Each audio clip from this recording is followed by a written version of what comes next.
karena materinya disajikan teoritis dan kurang menarik. Dan yang ketiga, inovasi digital yang diperlukan kurang berinovasi dengan media digital seperti Word untuk meningkatkan motivasi dan partisipasi siswa.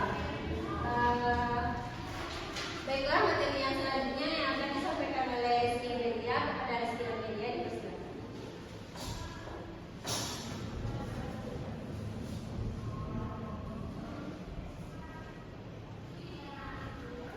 Materi selanjutnya yaitu identifikasi dan rumusan masalah. Identifikasi masalah yang pertama, peserta didik pasti kurang antusias dan mudah bosan. Yang kedua, peserta didik kurang termotivasi dalam IPAS. Yang ketiga, pendidik belum menggunakan media teknologi seperti Word. Rumusan masalah. Rumusan masalah yang pertama yaitu bagaimana penerapan Word dalam pembelajaran IPA. Yang kedua, bagaimana pengaruh Word terhadap motivasi belajar. Yang ketiga, bagaimana Word meningkatkan pemahaman konsep. Materi selanjutnya yaitu tujuan dan manfaat penelitian. Tujuan penelitian yang pertama mendeskripsikan penerapan Word dalam IPA. Penelitian ini berfokus pada bagaimana penggunaan media digital Word bisa membantu proses pembelajaran IPA. Materi ini berfungsi sebagai anggota tubuh manusia di SD. Yang pertama, mendeskripsikan bagaimana Word diterapkan pembelajaran IPA di SD. Yang kedua, melihat apakah Word bisa meningkatkan motivasi belajar siswa. Yang terakhir, mengukur sejauh mana Word mampu meningkatkan pemahaman konsep siswa tentang fungsi anggota tubuh manusia. Di dalam PPT ini, tujuan dan manfaat penelitian yang kedua yaitu mengetahui pengaruh Word terhadap motivasi belajar. Yang ketiga, mengetahui peningkatan pemahaman konsep. Manfaat penelitian. Manfaat penelitian yang pertama yaitu teoritis, yaitu memperkaya kajian ilmu pendidikan dan referensi pengembangan media digital. Manfaatnya, penelitian ini dapat memperkaya kajian di bidang pendidikan, khususnya pembelajaran IPA di sekolah dasar, yang menjadi referensi untuk pengembangan media digital interaktif seperti Word dalam meningkatkan motivasi dan pemahaman siswa. Yang kedua, manfaat penelitian praktis alternatif media bagi guru, menumbuhkan minat siswa masuk bagi sekolah dan referensi penelitian selanjutnya, yaitu bagi guru. Yang pertama, Word bisa menjadikan alternatif media belajar yang menarik. Yang kedua, guru bisa membantu menyajikan materi yang lebih interaktif dan mudah dipahami serta mudah dimengerti. Yang terakhir, siswa lebih aktif, termotivasi dan semangat belajar. Bagi siswa, membuat pembelajaran terasa lebih menyenangkan, membantu memahami materi fungsi anggota tubuh dengan cara yang konkret dan mudah dan tidak membosankan. Yang terakhir, meningkatkan rasa ingin tahu dan minat belajar siswa. Yang terakhir, bagi sekolah, menjadi masukan penting untuk mendorong penggunaan teknologi digital sesuai kurikulum yang berbeda. Yang kedua, mendukung pembelajaran inovatif yang berpusat pada siswa. Bagi peneliti, yaitu dapat menjadi dasar untuk penelitian lanjutan tentang penggunaan media digital atau interaktif lain dalam pembelajaran IPA maupun dalam pembelajaran yang lainnya. Itulah hasil dari materi dari saya kembalikan kepada Ibu. Baiklah, terima kasih kepada Rizky Media. Selanjutnya materi yang akan disampaikan oleh Ananta Joseph Marvela kepada Ananta dipersilakan.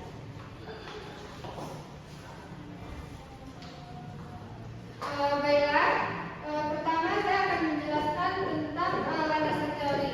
Landasan teori itu seperti yang kita tahu itu tentang bagaimana kita mengetahui, contohnya seperti pembelajaran IPA itu terlebih dahulu. Yang dimana di sini pembelajaran IPA itu tentunya kita harus berpikir kritis, pengetahuan yang tinggi, dan mengamati secara langsung objek yang akan kita lakukan. Jadi di sini pada materi kami yaitu tentang anggota tubuh itu kita bisa mengamati, melihat dan tahu fungsi dari sebuah pembelajaran IPA.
dapat disesuaikan dengan kebutuhan siswa. Yang selanjutnya yaitu workflow dalam pembelajaran IPA.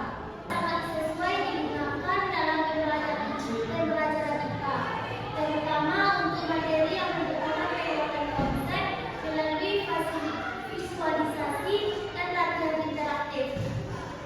Contohnya seperti yang dijelaskan di bawah tulis ini, yaitu dengan mencocokkan gambar anggota tubuh dan fungsinya, dan kuis permainan cepat untuk memperkuat pemahaman siswa dengan pendekatan permainan yang kompetitif namun menyenangkan. Siswa lebih mudah memahami konsep dan mengaitkan informasi dalam jangka panjang. Yang selanjutnya yaitu pengertian workflow adalah aplikasi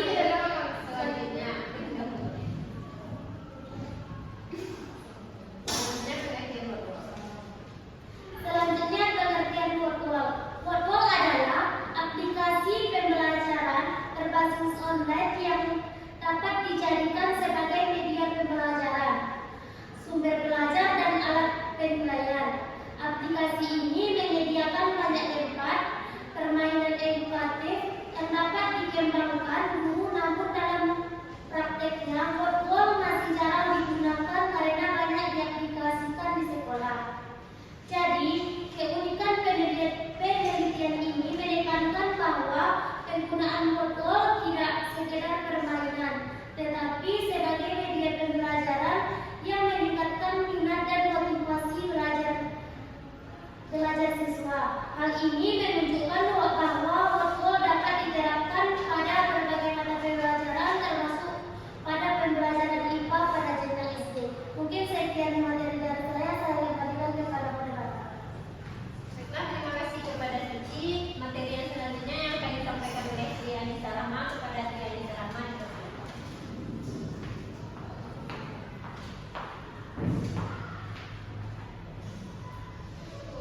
Baiklah, materi selanjutnya yaitu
database. Yang ketiga, development atau pengembangan. Pada tahun ini, desain yang telah dibuat mulai dikembangkan menjadi media pembelajaran yang sebenarnya, dan media virtual dibuat sesuai rencana, kemudian divalidasi atau diuji untuk melihat kelayakannya. Yang keempat, implementasi. Media yang sudah dinyatakan layak kemudian digunakan dalam proses pembelajaran pada kelas. Selama pembelajaran berlangsung, dilakukan observasi untuk melihat bagaimana respon siswa dan bagaimana mereka berpartisipasi, serta apakah media membantu mereka memahami materi dengan baik. Yang terakhir yaitu evaluasi. Tetapi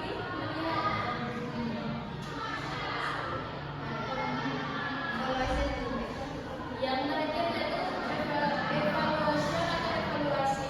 Tapi ini menilai apakah media yang diperbarukan sudah efektif, dan kemudian hasil evaluasi digunakan untuk menyempurnakan hasil akhir agar lebih optimal digunakan. Baiklah, itulah materi yang saya sampaikan. Saya kembalikan kepada Rata. Baiklah, itulah hasil penyampaian materi dari kelompok 1. Dapat kami simpulkan, workflow adalah strategi efektif untuk meningkatkan motivasi, keterlibatan, dan pemahaman. Konsep ini mengubah pembelajaran monoton menjadi menyenangkan, menantang, dan mendorong kolaborasi tanpa inovasi digital. Pembelajaran beresiko kehilangan relevansi. Adapun saran yang dapat kami simpulkan untuk guru, yang pertama yaitu memanfaatkan workflow, kombinasikan dengan metode yang aktif. Dan yang kedua, sekolah memfasilitasi seperti teknologi, pelatihan guru, dan yang lain. Dan yang ketiga, untuk siswa, gunakan workflow sebagai sarana belajar yang aktif. Dan untuk peneliti, kembangkan workflow untuk materi lain dan uji lebih luas.